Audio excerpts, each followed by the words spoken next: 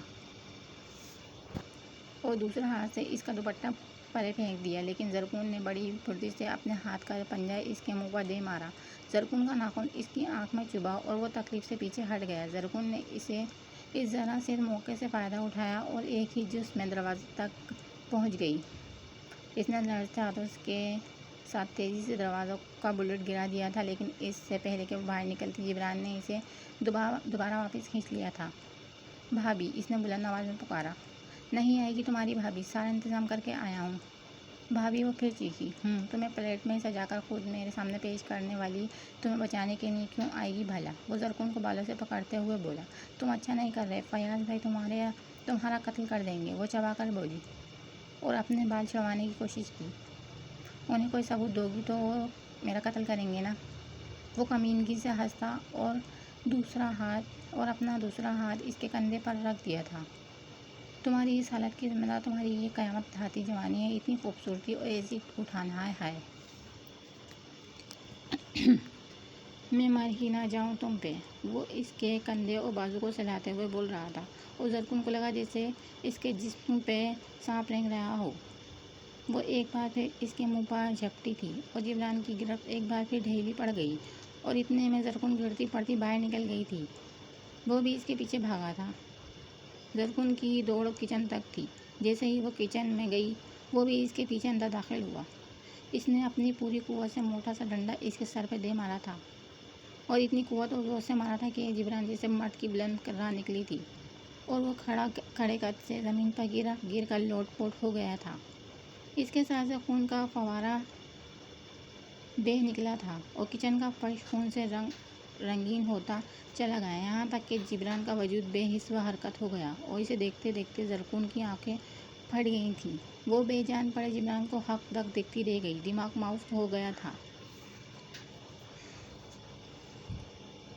میرے ساتھ پارلر چلو گی؟ روحانہ بیگم اپنا فیشیل وغیرہ کروانے کے لیے پارلر جا رہی تھیں کہ ڈرائنگ روم میں سے نکلتی زرکون کو دیکھ کر رک گئیں۔ نہیں آنٹی، میں کبھی بیوٹی پارلر نہیں گئی۔ وہ تو ٹھیک ہے، تم واقعی بہت خوبصورت ہو، لیکن اگر تم پارلر جاؤ گی تو تمہاری خوبصورتی اور بھی نکھر جائے گی، بس تمہیں ذرا سی توجہ کی ضرورت ہے۔ انہوں نے اس کا رخسار چھو کے کہا۔ لیکن آنٹی، مجھے یہ سب اچھا نہیں لگتا، میں کبھی پارلر گئی ہی نہیں۔ ارے تم ایک بار میرے ساتھ چلو تو صحیح، آئندہ بھی جاؤ گی؟ انہوں نے اسے اصرار کیا۔ سوری آنٹی، پھر کبھی صحیح، ابھی عزیر خان آنے والے ہیں، اس نے شائستگی سے منع کر دیا۔ Okay beta, as you wish, وہ کہہ کر مسکراتے ہوئے راہداری کی سمت بڑھ گئیں، اور زرکون اوپر وضو کرنے کے لیے آ گئی۔ عشاء کی اذان ہونے والی تھی اور عزیر بھی جاب سے واپس آنے والا تھا۔ وہ وضو کر کے باہر نکلی تو اسے ملازمہ بلانے کے لیے آ گئی۔ وہ نیچے ہو، بوبی صاحب آئے ہیں۔ بوبی صاحب کون؟ زرکون انجان تھی، اسی لیے سیڑھیاں اترتے ہوئے رک گئی۔ بوبی صاحب ماریہ بی بی کے بھائی ہیں، کبھی کبھار آتے ہیں، بڑے دنوں بعد آئے ہیں، لیکن گھر پر کوئی نہیں ہے۔ اوہ اچھا، تم بٹھاؤ ان کو، میں آتی ہوں۔ اس نے اشارہ کیا۔ وہ کچن سے سارا کھانا وغیرہ چیک کر کے نورا کو چائے وغیرہ کا آرڈر دے کر ڈرائنگ روم میں آ گئی۔ السلام علیکم، اس نے آہستگی سے سلام کیا، اور اپنے موبائل پر کسی سے بات کرتا ہوا بوبی اس کی سمت پلٹا اور اپنی جگہ پر جم سا گیا تھا۔ اس کی نظریں مبہوت رہ گئی تھیں، وہ موبائل پر بات کرنا بھول گیا تھا۔ السلام علیکم، زرکون نے دوبارہ اسے متوجہ کرنے کی غرض سے سلام کیا، اور وہ چونک کر متوجہ ہوا۔ وعلیکم السلام، اس نے اس کی سلام کا جواب بمشکل دیا تھا۔ بیٹھے نا، ابھی تک کھڑے ہیں؟ زرکون کو اس اجنبی لڑکے کے ساتھ اکیلے ڈرائنگ روم میں بیٹھنا عجیب تو لگ رہا تھا، لیکن وہ بد اخلاقی نہیں کر سکتی تھی، کیونکہ وہ ماریہ کا بھائی اور روحانہ بیگم کا بھانجا تھا۔ اگر وہ اسے اٹینڈ نہ کرتی تو یقیناً روحانہ بیگم کو ناراضگی کا موقع نہیں دینا چاہتی تھی، اس لیے نہ چاہتے ہوئے بھی ڈرائنگ روم میں آنا پڑا تھا۔ آپ کون؟ جی میں مسز عزیر حمدانی ہوں۔ زرکون اپنا تعارف بتاتے ہوئے بڑے مان سے بولی تھی۔ اوہ مسز عزیر حمدانی، بوبی کا اشتیاق کم پڑ گیا تھا، وہ حیرت بڑھ گئی تھی۔ عزیر کہاں ہیں؟ وہ اس وقت جاب پر ہیں۔ آپ کو چھوڑ کر وہ جاب پر بھی جاتا ہے؟ کیا مطلب ہے آپ کا؟ وہ ٹھٹک گئی۔ کچھ نہیں، اس نے نفی میں گردن ہلائی۔ بوبی تم یہاں؟ عزیر نے اندر داخل ہوتے ہوئے کہا۔ عزیر اسے دیکھ کر کھل اٹھی، اس کی جان میں جان آ گئی۔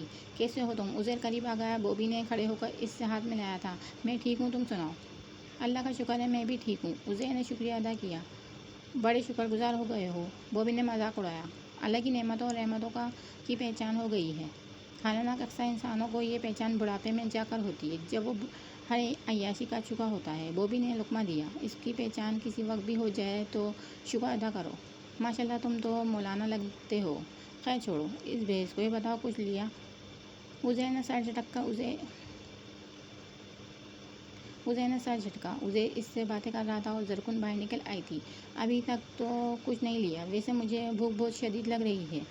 بوبی نے اپنی بھوک بڑھا لی تھی۔ ارے کیوں نہیں یار، میں زرکن سے کہتا ہوں وہ کھانا لگوا دیتی ہے، تب تک میں فریش ہو جاتا ہوں۔ عزیر اوپر آ گیا۔ زرکن کمرے میں ہی تھی۔ آپ کھانا لگوا دیں، بوبی ہمارے ساتھ ہی کھانا کھائے گا۔ عزیر واش روم کی سمت بڑھتے ہوئے بولا۔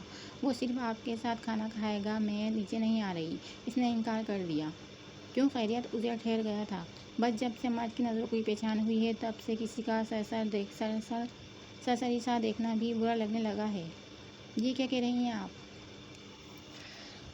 جی ٹھیک کہہ رہی ہوں بوبی، آپ کا کزن ہے، آپ کو برا تو لگے گا، لیکن ایم سوری، میں دوبارہ اس کے سامنے نہیں آ سکتی، البتہ اس کے لیے اور آپ کے لیے کھانا ضرور لگوا دوں گی۔ زرکن کا لہجہ دو ٹوک تھا۔ عزیر کے ماتھے پہ بل پڑ گئے تھے۔ اس نے ساری بات میں یہی بات نوٹ کی تھی کہ بوبی نے اسے ایسی ویسی نظروں سے دیکھا ہے، اس لیے وہ ایسا کہہ رہی ہے۔ اس کے غصے اور ضبط سے لب بھیج گئے تھے۔ آپ کو اگر واقعی برا لگ رہا ہے تو میں اسے واپس بھیج دیتا ہوں۔ نہیں، اس طرح اچھا نہیں لگے گا، خواہ مخواہ بات بڑھے گی۔ زرکن نے اسے روک دیا تھا، لیکن پلیز عزیر، جانے دیں، میں کوئی نیا ایشو نہیں بنوانا چاہتی، پلیز۔ زرکن نے اسے منع کر رہی تھی، اور پھر عزیر کو چند لمحے کے لیے برداشت کرنا پڑا تھا۔ بوبی نے کھانا کھایا اور چلا گیا، اور وہ حیدرآباد کے بجائے زیادہ تر کراچی میں ہی پایا جاتا تھا، اور کبھی کبھی ماسی کے گھر بھی آ جاتا تھا۔ اس کے جانے کے بعد بھی عزیر کافی دیر خاموش رہا تھا۔ جبران کا خون روانی سے بہتا جا رہا تھا اور وہ لڑنے لگی تھی۔ تھوڑی دیر بعد دروازے پر دستک ہونے لگی۔ دل اچھل کر حلق میں آ گیا تھا، رنگ فاق ہو چکا تھا۔ زرکن کا جسم ٹھنڈا پڑ گیا تھا اور دروازے پہ دستک بڑھ گئی تھی۔ زرکن، دروازہ کھولو، شمائلہ بھابی کی آواز تھی، اور زرکن نے سہمے ہوئے انداز میں جا کر دروازہ کھول دیا۔ یہ تمہاری حالت تو کیا ہوا ہے؟ شمائلہ بھابی نے پلاننگ کے مطابق اپنی ایکٹنگ، اپنا ڈرامہ شروع کیا تھا۔ ان کے خیال میں جبران اپنی حسرت پوری کر کے جا چکا ہوگا۔ اس نے گھنٹے کا ٹائم مانگا تھا اور اب تو گھنٹے سے اوپر کا ٹائم ہو گیا تھا۔ وہ تسلی کر کے گھر آئی تھی۔ زرکن، میں تجھ سے پوچھ رہی ہوں کیا ہوا ہے؟ مجھے ڈرپ لگی تھی، اس لیے آنے میں دیر۔ وہ کہتے کہتے برآمدے میں آئیں، اور جیسے ہی کچن کے دروازے کی سمت نظر اٹھی وہ چیخ اٹھیں۔ جبران! وہ لپک کر اس کے اوپر ہی آ گری۔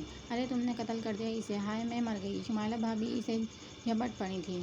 میں نے کوئی قتل نہیں کیا، یہ میری عزت خراب کرنے کے لیے آیا تھا۔ اسے آپ نے بھیجا تھا، آپ نے سازش کی تھی، پیسے لیے تھے اس سے۔ زرکن زرقطع رونا شروع ہو گئی۔ ذلیل کمینی، الزام لگاتی ہے مجھ پہ! شمائلہ بھابی نے اسے ایک ساتھ کئی تھپڑ دے مارے۔ وہ خود پاگل ہو گئی تھیں کہ بازی کیسے الٹ گئی۔ میری عزت کا سودا کر کے گئی تھیں آپ نے بھیجا ہے اس کو! وہ روتے روتے چیخی۔ ابھی بتاتی ہوں تجھے، پولیس ہی تجھے سیدھا کرے گی۔ تو قاتل ہے، پھانسی دلواؤں گی تمہیں۔ شمائلہ اپنا موبائل ڈھونڈنے لگی، اور پولیس کا نام سن کر اس کے رہسۂ اوساط بھی قطع ہو گئے تھے، اور شمائلہ بھابی کے چنگل اور پولیس کی سزا سے بچنے کے لیے ایک ہی راستہ نظر آیا۔ وہ بنا سوچے سمجھے اپنے ہی گھر سے بھاگ نکلی تھی، اور شمائلہ بھابی پلٹ کر اسے ڈھونڈتی رہ گئیں۔